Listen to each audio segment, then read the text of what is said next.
વિગતવાર સમાચાર પર નજર કરીએ ને વાત સુરતની કરીએ કે જ્યાં એસએમસીની કચરાની ગાડીએ બાળકનો ભોગ લીધો છે ને ઉધનામાં કચરાની ગાડીની અડફેટે ધોરણ 8ના વિદ્યાર્થીનું મોત થયું। 13 વર્ષના કાર્તિકનું મોત થતા પરિવારમાં શોકનો માહોલ છે।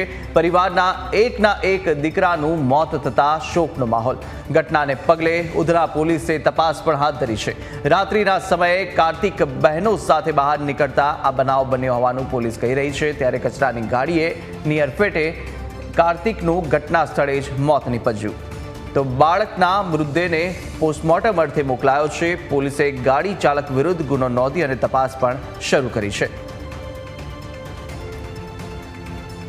વધુ વિગતો મેળવીશું। સંવાદદાતા અમિત આપણી સાથે સીધા જોડાઈ ચૂક્યા છે। અમિત, વારંવાર આ પ્રકારની ઘટનાઓ બને છે અને ફરીથી જે એસએમસીની કચરાની ગાડી છે તેના કારણે એક બાળકનો જીવ ગયો છે, તેની અડફેટે આવતા આ ઘટના કેવી રીતે ઘટી હતી અને સાથે જ હવે કયા પ્રકારની દિશામાં તપાસ થશે?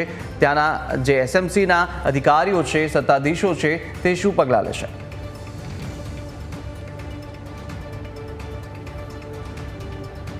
ચોક્કસથી આ સમગ્ર ઘટનાની વાત કરવામાં આવે તો આ 13 વર્ષનો જે વિદ્યાર્થી છે કાર્તિક, તે પોતાના પરિવારના સભ્યો સાથે ગઈકાલે રાત્રે ઘરની બહાર નીકળ્યો હતો, ટુ વ્હીલ પર હતો।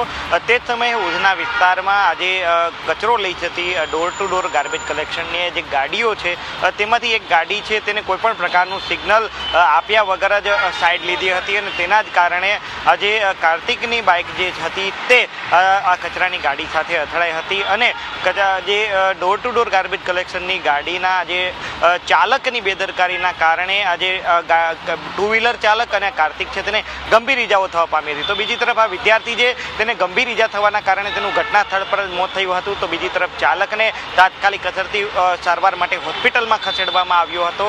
હાલ તેની સારવાર છે ચાલી રહી છે। બીજી તરફ કાર્તિકનું મોત થયું હોવાને લઈ ઉધના પોલીસ પણ ઘટના સ્થળ પર પહોંચી હતી। પોલીસે આજે બાળકના મૃતદેહને પોસ્ટમોર્ટમ માટે ખસેડ્યો છે। બીજી તરફ આજે બાળકના પરિવારના સભ્યો છે તેઓ કહી રહ્યા છે કે કચરાની ગાડીના ચાલકે કોઈપણ પ્રકારનું સિગ્નલ આપ્યા વગર જ પોતાનું વાહન છે ટર્ન લીધું હોવાના કારણે આ ઘટના બની છે અને આ ઘટનામાં વાહન ચાલક છે તેની સામે કડકમાં કડક કાર્યવાહી થવી જોઈએ। પરંતુ હજુ સુધી જે સુરત મહાનગરપાલિકા દ્વારા આ બાબતે કોઈ કાર્યવાહી કરવામાં નથી આવી। ત્યારે આગામી દિવસોમાં આ વાહન ચાલક સામે કોઈ કાર્યવાહી થાય છે કે નહીં તે જોવાનું રહ્યું। પરંતુ પરિવારની એક જ માગણી છે કે આ જે વિદ્યાર્થી છે તે બે બહેનોનો એકનો એક ભાઈ હતો, તેના મોત પાછળ આજે જવાબદાર વ્યક્તિ સામે કડકમાં કડક કાર્યવાહી થવી છે। જો કે આ પહેલી ઘટના નથી, અગાઉ સુરતના આજે વરાછા પોલીસ સ્ટેશન વિસ્તારના જગદીશનગરમાં પણ ડોર ટુ ડોર ગાર્બેજ કલેક્શનની ગાડીએ કાબુ ગુમાવ્યો હતો। ચાલકે કાબુ ગુમાવતા કચરાની ગાડી બેકાબુ બની હતી અને 3 થી 4 વાહનોને અડફેટે લીધા હતા। જો કે 2 મહિના પહેલા પણ આ પ્રકારની ઘટના સામે આવી હતી, જે તે સમયે પણ કોઈ કાર્યવાહી થઈ નથી। ત્યારે આ ઘટનામાં એક બાળકનો જીવ ગયો છે। ત્યારે હવે શું કાર્યવાહી થાય છે તે જોવું રહ્યું। જી બિલકુલ બિલકુલ। અને અમિત, કોઈ પણ જે સત્તાધીશ છે કાં તો કોઈ અધિકારી છે તે ઘટના સ્થળે આવ્યું હતું અને શું તેમના દ્વારા કોઈ નિવેદન આપવામાં આવ્યું છે, કોઈ તપાસ કરવામાં આવી છે આ ઘટનાને લઈને? અને પરિવારજનો શું માંગ કરી રહ્યા છે? જે પીડિત પરિવાર છે તેમની માંગ શું છે અને સ્થાનિકોનું કહેવું શું છે? કારણ કે અગાઉ પણ જે રીતે આ ઘટના ઘટી હતી ને ત્યારબાદ ફરીથી હવે એક બાળકનો જીવ ગયો છે આ ઘટનામાં, તો શું સ્થાનિકોની માંગ છે?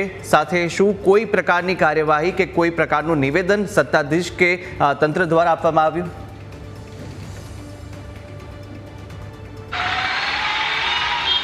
જી ચોક્કસથી હજુ સુધી કોઈ સત્તાવાર નિવેદન છે તે તંત્ર દ્વારા આપવામાં આવ્યું નથી। બીજી તરફ ગંભીર વાત એ છે કે આ ઘટના બની છે, પોલીસ ઘટના સ્થળ પર પહોંચે છે, પરંતુ સુરત મહાનગરપાલિકાના એક પણ અધિકારી આ ઘટના સ્થળ પર પહોંચ્યા ન હતા અને હજુ સુધી પણ અધિકારીઓ દ્વારા પરિવારનો સંપર્ક કરવામાં આવ્યો નથી। પરિવારે એકનો એક આ 13 વર્ષનો વાલસોયો દીકરો ગુમાવ્યો છે અને એ પણ આજે ગાર્બેજ કલેક્શનની આ જે ગાડી છે તેના ડ્રાઈવરના બેદરકારીના કારણે જ્યારે બાળકનું મોત થયું છે। ત્યારે હજુ સુધી સત્તાવાર રીતે કોઈ પણ પ્રકારની જાહેરાત છે તે તંત્ર દ્વારા કરવામાં નથી આવી। ડ્રાઈવર સામે શું પગલાં લીધા છે તેની પણ કોઈ પણ પ્રકારની માહિતી આપવામાં નથી આવી અને પરિવાર છે, બાળકના પિતા છે, એક જ માગણી કરી રહ્યા છે કે આ ડ્રાઈવર છે તેની સામે કડકમાં કડક કાર્યવાહી થવી જોઈએ, જેથી કરીને અન્ય આજે આ પ્રકારના સરકારી વાહનો ચલાવનાર જે વાહન ચાલકો છે તે આ ઘટના પરથી બોધપાઠ લે અને પોતે બેદરકારી ભરી રીતે વાહન ન ચલાવે। જો કે વખતો વખત ક્યારેક સિટી બસના ચાલકોની બેદરકારી સામે આવે છે, સિટી બસની અડફેટે લોકોના મોત થયા હોવાના કિસ્સા સામે આવે છે, ગાર્બેજ કલેક્શનની ગાડીઓ બેફામ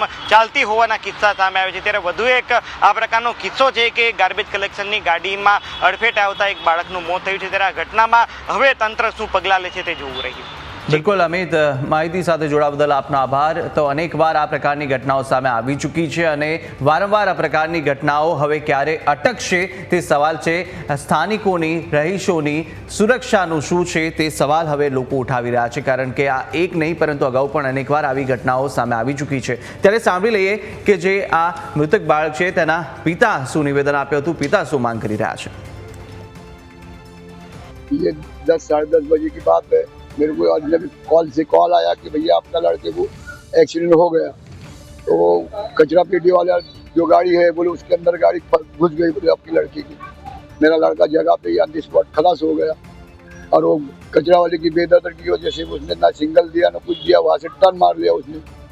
और मेरा लड़के का नाम है अनिल कार्तिक नेहते, कार्तिक अनिल नेहते. और मेरा लड़का इंग्लिश एक्सपोर्ट में पढ़ता है. उतना के अंदर मेरी मांग तो खाली इंसाफ की है कि मेरे लड़के को इंसाफ मिलना मांगता है.